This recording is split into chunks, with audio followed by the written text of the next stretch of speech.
मागील जन्माचे भोग भोगायला यावं लागतं आणि अरे भोग संपल्यावर जावं लागतं. मग एकानं कीर्तनात शंका घेतली, मला विचारलं महाराज जावं जर लागतं तर यावंच का लागतं? उत्तर आहे भोगावं लागतं. भोगायचं आणि जायचं, भोगायचं आणि जायचं. इथं कोणी भोगेल का? महाराज सृष्टीच्या मालकानं त्याच्या बापाला सोडलं नाही तर तुम्हाला कसा सोडील? तुम्हाला कसं सोडील? स्वतःचा बाप सोडला नाही. मस्टरे माणसं डोकं खाजवा. 56वी पिढी होती राजा दशरथाची आणि 56व्या पिढीचा पोरगा होता राम. 56वी पिढी राम, 56वी म्हणजे दशरथ 55वी पिढी रामाची 55वी पिढी होती. आणि रावण सीता पळवायला आला तेव्हा रावणाची 4थी पिढी होती.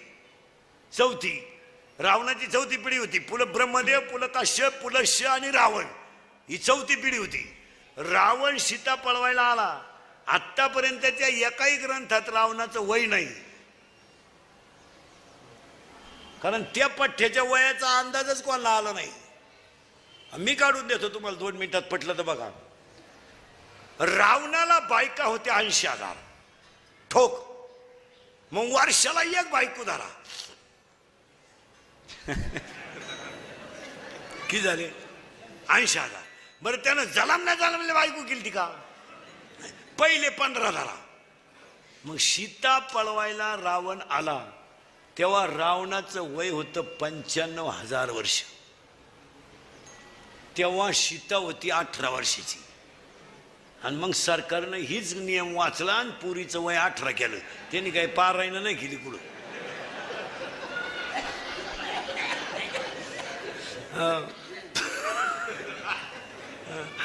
ऐका आता, सीता पळवायला रावण आला तेव्हा त्याचं वय होतं 95,000 वर्षे. पण सीता धनुष्य उचलायला राम आला तेव्हा रामाचं वय होतं 25 वर्ष. आणि राम होता राम होता 25 वर्षाचा आणि सीता होती 18 वर्षाची. म्हणून सरकारनं पुरीचं वय केलं 18 आणि पोराचं वय 21 का केलं? तो 25ला लईच येडेवानी करील. आणि तो 2-3 वेळा बाप उचलून आपटाय बसलाय. मग ते 4 वाजा केले आणि पोराचे केले 21. आता पोराचे सरकारनं केले 21 पण देवानं केले 41. रेंज गेली काहींची, रेंज. काहींचा डिस्प्लेच गेला, चित्रच दिसणं. ही मंडळी आता गार झाली, पूर्वी लय फुगीर होती.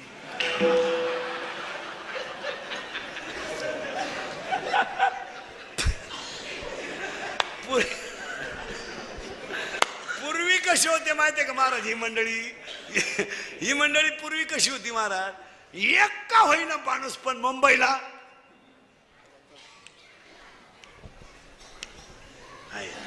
पूर्वी हा खाल्ला पट्टा आहे ना आपला, नांदूर, सोनुशी, निमोन, इकडली लोक माथाडी राहायची महाराज. ही सगळी लोक मुंबईला काय काम करायची? माथाडी काम करायचे, पण कष्ट लय करायचे आणि तिकडून इकडं येऊन संसार चालवायचे. आणि ती माणसं कष्टाची असल्यामुळं त्यांना त्या पैशाची किंमत कळायची. त्याच्यानंतर मधला जो पट्टा आहे, पूर्वी असं होतं आपल्याकडचे बरेचसे लोक मुंबईला जायचे पण व्यवसाय नाही. मग आयडिया काय करायचे आपले लोक? पूर्वी भांडे होते, स्टीलचे नव्हते, आणि भांड्याला कलाई लावायचे काम करायचे लोक. आणि ही लोक राहायची कुठं? फुटपाथला राहायची. मग नवी मुंबई आता झाली महाराज. हे 10 वर्ष तेव्हा कायची मुंबई? तेव्हा काय होतं? आपले लोक फुटपाथला झोपायचे आणि ते फिरवायचं, लावायचं, कोळशे करायचे, कलईचे पैसे करून गावात यायचं महाराज. पण इतकी कष्ट, शेती उभी करायची, पोरांच्या शाळा उभ्या करायच्या, लग्नही करायचे. आता या पट्ट्यात असं होतं, शेतीला पाणी होतं, शेती चांगली पिकत होती आणि कुणी ना कुणी मुंबईला राहायचं. तेव्हा तुम्हाला लोक बळच पुरी देत होती. आहे त्याचा बरं आहे. तेव्हा तुम्ही लय फुगीर, तुम्हाला ती घमेंड. मग तुम्ही तेव्हा पाहुण्यांना काय म्हणायचे? तुम्ही कुठं, आम्ही कुठं? हे कसं शक्य आहे? तुमची जमीन आणि आमचा उकिरडा सारखाच. लबाड बोलायचं नाही. आता कशी जिरली. आता बळच पुरीच्या बापाला म्हणतात राम राम. तुम्हाला यंदा नाही, यंदा नाही भाऊ. तो तिकडं देवाला सोडा, आम्हाला नको. मग पोऱ्याचा बाप म्हणतो टच करणं आपलं काम आहे. तो म्हणला टच नको, धक्का नको, तू यंदा नकोस.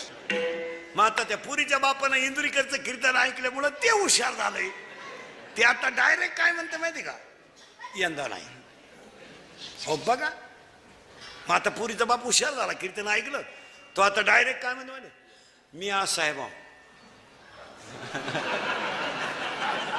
मोकळा. सुतळी नाही आपल्याकडं. पोराचा बाप म्हणला अख्खा आपलं. तुम्ही काढून नेतो बा, तुम्ही फक्त हा म्हणा. आता पुरीचा बाप त्याच्या पुढे गेला यंदा. हा काय म्हणा, हा काय थोबडवा शितो, हा काय म्हणा. 3-3 लाख घेतलेत गेल्या सीझनला. पुरींच्या बापानं तिकडून पैसे घेतले, इकडं बोर मारला, त्यालाही फुफुटा निघला.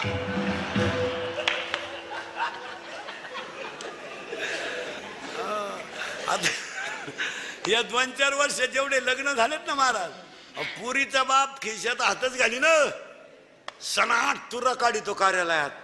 भरपूर जवाब, लय दिसाना नालायक सापडलाय हला. आणि पोऱ्याचा बाप हातात धोतर धरून, पोरं पाहून वाढा रे पोर.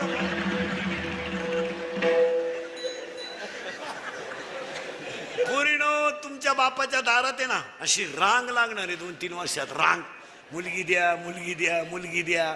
फक्त तोवर तुम्ही घरात राहिल्या पाहिजे. नाही तर रांग लागायची अंगणात आणि तुम्ही सापडायच्या धबधब्याखाली. काय करता, अवघड आहे महाराज. चला थोडं पुढं यावं लागतं, आल्यावर जावं लागतं. ती काळजीच नाही करायची. पण भोगल्याशिवाय सुटका नाही. इथं आलोय आपण आता. आता भोगायचे संपले की आपल्याला जायचं. पण कसं जायचं, उत्तर ऐका. आता आता लय बारीक आहे, टच लावून देतो फक्त. मग काय माणसं म्हणतील बुवा तो सोमवारी मेला म्हणजे पवित्र होता, असा बावळटपणा नाही करायचा. मग तो एकादश करीत होता. आता समजा मी आहे पोपटावानी बोलतो, मरायच्या टायमाला बोंबील मागू शकतो, त्याचं काय असं नाही. ते असं नाही. काही लोक म्हणते त्यानं काशी केली. काशीला जाणारी अडपट सुद्धा ध्यानात ठेवा. काशीला जाणारे अडपट सुद्धा ध्यानात ठेवा. काशीचा नियम असा आहे, काशीला गेल्यावर परत गावात यायचं नसतं जिवंत, असा नियम येतो. ही आपली बावळाट कुठून उठलंय, काशीला गेलो तर मी दाव्याचं खात नाही, कानपाड फोडीन.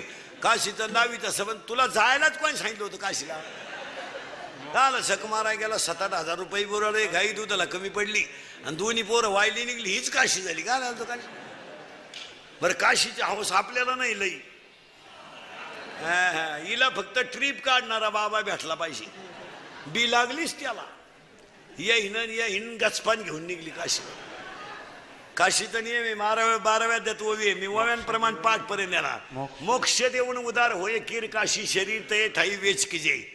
माऊलीची ओवी आहे, बोगसगिरी नाही. मग काय म्हणतो तो काशीला गेला पवित्र होता.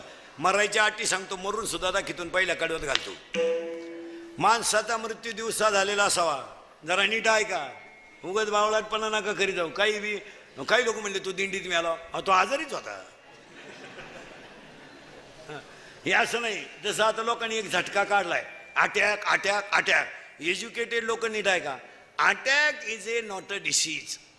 अटॅक हा रोग नाही. वाचता तर डॉक्टरला काय हवा. तुम्ही अभ्यास काय झालं, लोकांनी ठोक ताळा. अटॅक काय येतो, अटॅक म्हणजे काय, एका मिनिटात सांगतो तुम्हाला.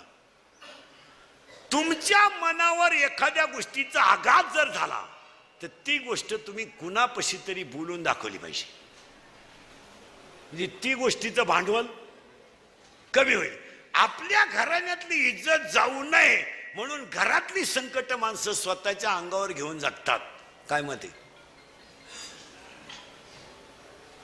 उदाहरणार्थ एखाद्या माणसाची पत्नी लवकर गेली, जाऊ नये. आणि महिला मंडळ मरण्याच्या बाबतीत तुम्हाला सांगतो, तुम्ही मागं राहा, आम्हाला पुढं घाला. याचं कारण सांगतो तुम्हाला. तुम्ही भांडे घासून जगू शकता, धुणं धुवून जगू शकता, तुम्ही नातू सांभाळून जगू शकता. पहाडासारखी माणसं दीड दमडीच्या सुनबाईचा अपमान सहन करून जगू शकत नाही. नाही नाही नाही नाही, कधीच नाही. बैलाला हाक मारली तर बैल मागं वळत होता, आणि टिकाव मारला तर खालून ढेकूळ निघत होतं. एवढी ताकद असणारा माणूस दीड दमडीच्या सुनानं केलेला अपमान तो म्हातारा सहनच करू शकत नाही. ज्या म्हाताऱ्याची बायको गेली मारा, त्या माणसाचं जगणं खरं नाही. आता ते फक्त म्हणायचं बरं आहे, मजा नाही त्याच्यात. एक सुना असू नाही तर एक सट असू, त्यात मजा नाही.